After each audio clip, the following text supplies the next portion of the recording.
दसऱ्याच्या मुहूर्तावर सीमोल्लंघन करण्यासाठी टीम ख्वाडा सज्ज झाली आहे। राष्ट्रीय पुरस्कारासह अनेक पुरस्कार मिळवलेल्या ख्वाडाबाबत सगळ्यांनाच उत्सुकता आहे।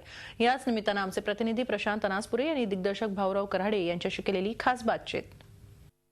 ज्या मराठी सिनेमानं राष्ट्रीय पुरस्कारावर मोहर उमटवलेली होती, दिल्लीमध्ये ज्या सिनेमाचा गजर झालेला होता, भाऊराव कराडे की जो खूप दिवसांपासून या सगळ्या गडबडीमध्ये खूप व्यस्त आहे आणि आज एक स्वप्न पूर्ण होते भाऊ।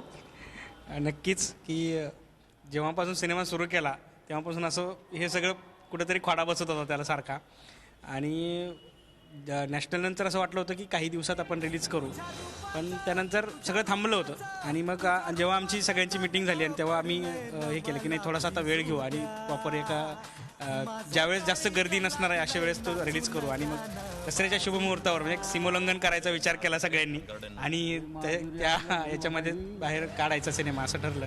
आणि थोडीशी उत्सुकता ताणली लोकांची, पण खरं तर मी माफी मागतो सगळ्या प्रेक्षकांची की तुमची आता उत्सुकता जास्त ताणणार नाही। आणि 22 ऑक्टोबरला दसऱ्याच्या ह्या मुहूर्तावर आम्ही रिलीज करतोय सगळीकडे संपूर्ण महाराष्ट्रामध्ये। कसा हा सगळा मधला पिरियड होता, कारण तो अनुभव तुला कसा होता आणि किती प्रोड्युसर्समध्ये फिरावं लागलं, किंवा कशा प्रकारे तुला आपण जे म्हणतो ना की आपल्याला जो प्रतिसाद मिळायला पाहिजे चांगला वाईट दोन्ही, पण कशा प्रकारे होता?